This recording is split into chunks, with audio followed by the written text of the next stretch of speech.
really potent increases. Somebody asked me the other day, how do I find the next 100 bagger? This is in our Discord. It was late at night. And I had some really interesting observations, I think. One of the ways to find the next 100x, which might have worked for Regeneron, maybe would have given you a sort of a 10x or 25x, pretty good. Can't complain about that. Is to go up 50x or 25x or 100x, like Palantir or whatever, you basically have to have revenue growing every year. So what I would do is I would try to find any company that had consistent revenue growth of 10% or 20% every year.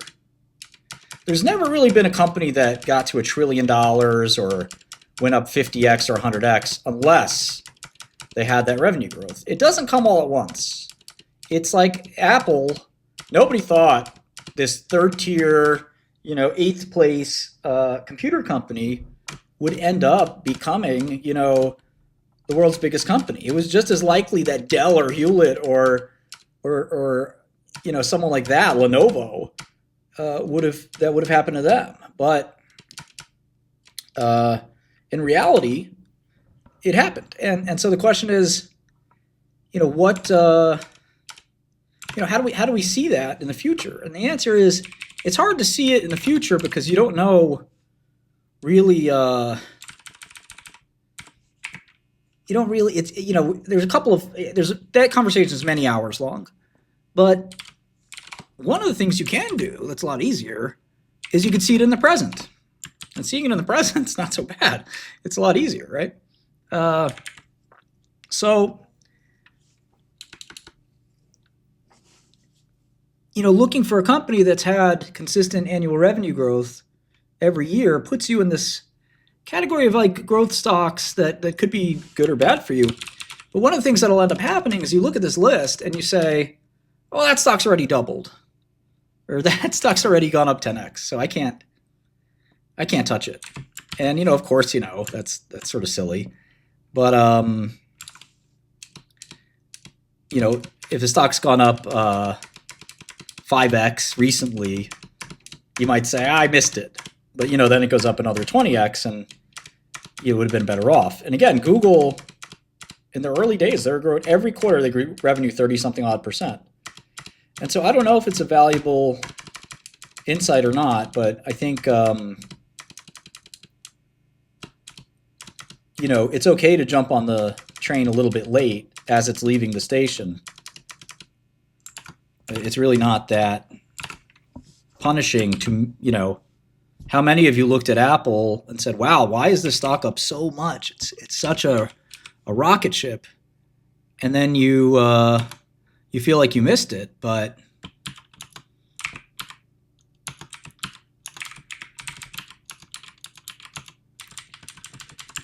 you didn't really miss it. You missed it again because you thought it was too expensive for you. Then you missed it again. And that's the kind of thing that will keep you poor. Am I putting this in the right?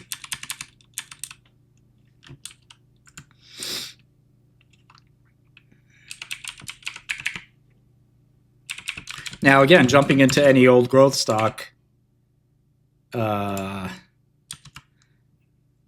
as it's going up, will also leave you as a bag holder in many situations.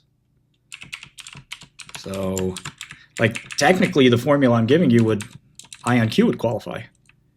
So you just have to be pretty smart about how you handle everything. So anyway, look at this. Regeneron, not 1 year of negative revenue growth from 2010 to 2021, and they finally had negative revenue growth because in 2021 they sold a lot of COVID stuff. If you remove the COVID stuff, let's do that. Let's get rid of this COVID bump. It would have been 14 years straight of revenue growth for Regeneron. Pretty good. What happened? You guys still here?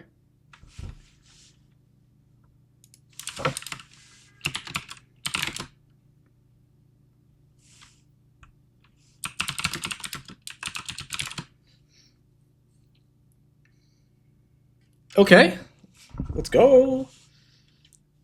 So yeah, if you remove the COVID, Regeneron had revenue growth every year for the last 14 years. And I don't do this often, but we could actually just put the year-end stock price here as well. So you can get a sense for, well, when was it obvious to investors that what happened would happen, I guess, or you get what I mean. When was it sort of obvious to investors that this was a different kind of company and really special? Let me get my other tool out here for a second.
Okay, so at the year end,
Okay, so you can see here that in 2011, the share price doubled.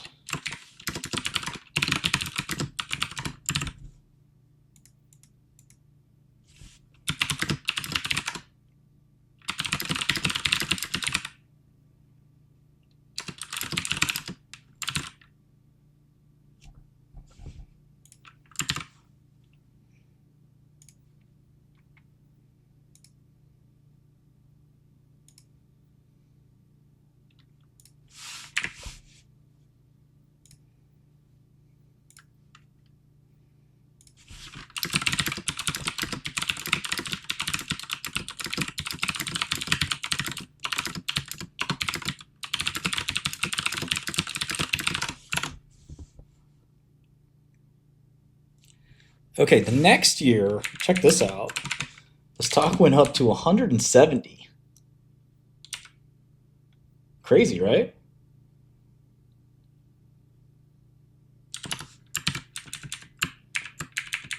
So what was the revenue? They basically did, they barely had any revenue in 2010.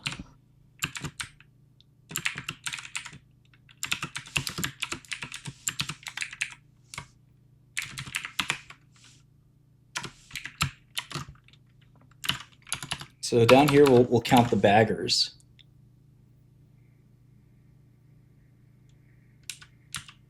Yeah, don't give me any insider info, thank you.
All right, so the next year, the stock went to 274, up 60%. Now an 8-bagger.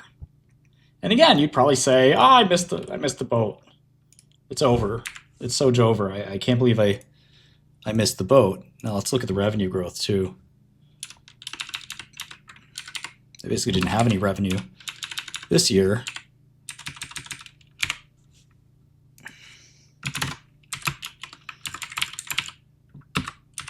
It's funny, the revenue growth and the stock price growth paralleled each other quite well. I'll put both in bold so you can see those.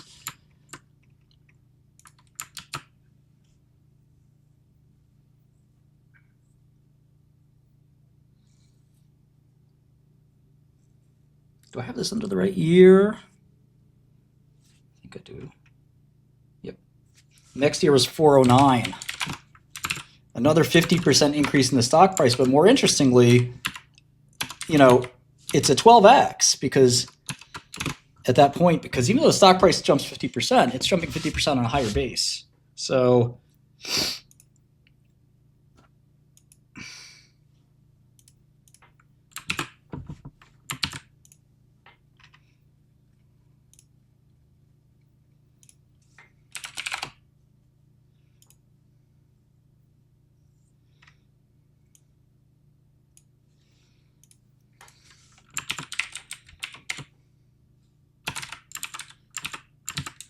Now we're up to a 17 bagger, and that's in 5 years. Crazy, huh? But again, you know, if you just waited for that first big year of revenue, or even 2 years, that first two years of revenue, I mean, you still had a 3 bagger or 2 bagger, maybe 3, right? Yeah, you don't have to subtract the 1, so 3x, which is pretty good. That beats Warren Buffett and Renaissance. But again, you can see that a lot of the expectations baked in very fast. You know, it's hard to beat the market's quick analysis.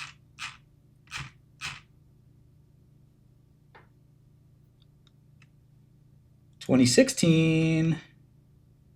Do I have the right prices? Yeah, I think the stock, this is the first time the stock fell. This was just a bad time for biotech, I think. The revenue kept going up.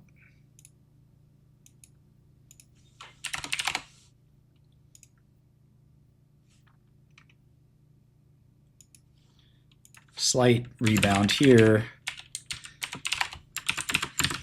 Still only an 11 bagger if you caught it early. By the way, this success sort of surprised Wall Street at the time. A few people caught this move in a big way. All right, so like 3 flat years here, even though revenue had grown each year. This happens a lot where you're just waiting. We've all been waiting sometimes for some trades to work out, right?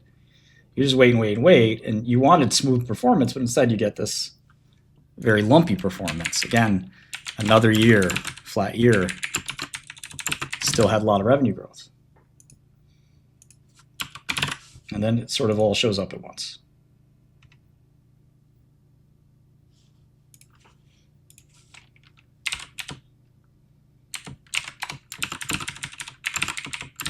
Now we're up to a 15 bagger. Still not at the all-time high, mind you.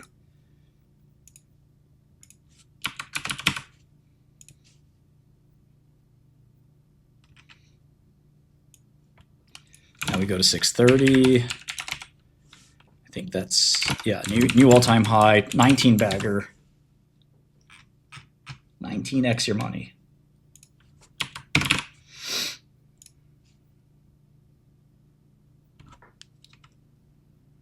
And then 720,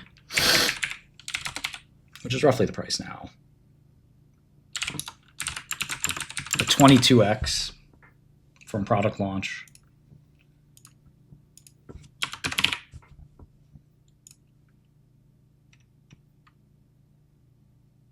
And then 877, even though their primary drug's going generic, and that was the top, a 27x. 27x. 27x changes your life. You know, you put 100 grand in that and you have a 2.7 million. Or whatever number of zeros you want to use.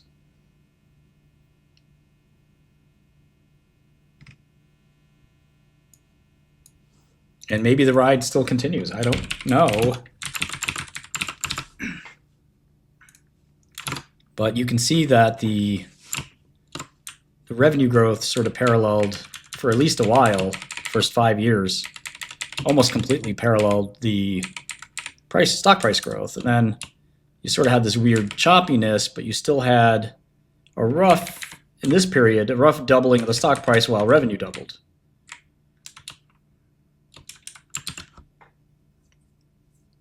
So 27x at peak, how could you have told? Well, I'd say if you looked at the launch of 2012, here are the first 4 quarters of 2012. If you look at my drug database, which is in the GitHub, you can see that if your 4th quarter is $244 million, that's already a blockbuster, you can basically tell what the future will hold. Here's my launches model here. So if your 4th quarter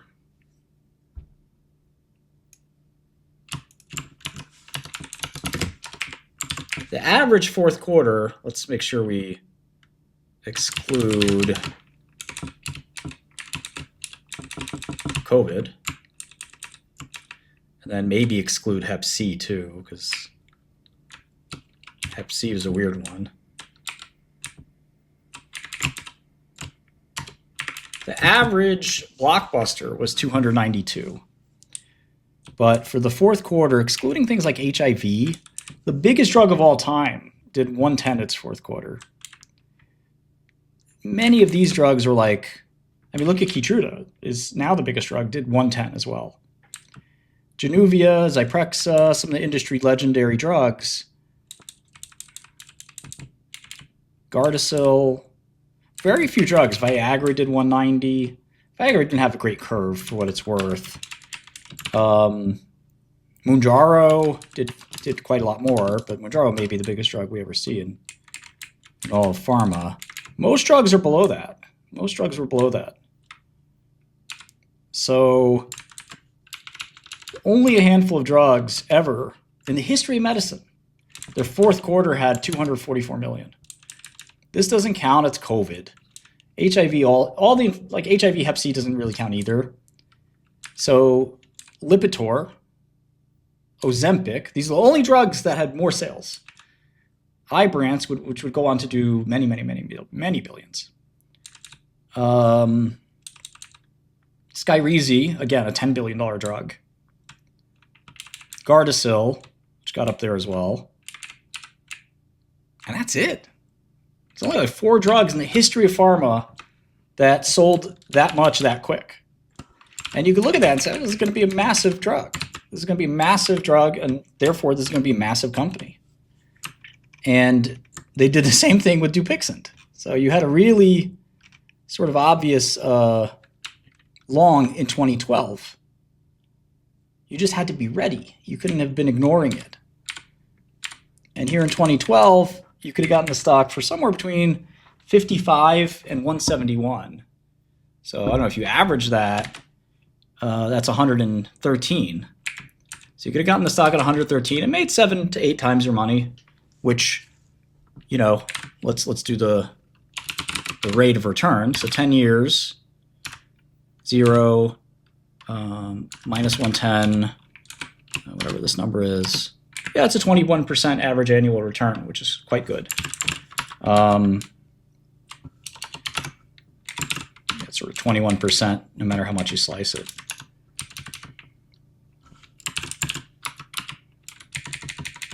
But, you know, it's 21% compounded. Market falling a little bit, 30 basis points, nothing to worry about yet. And that's what's nice about these kinds of companies, is they provide like long-term steady gains.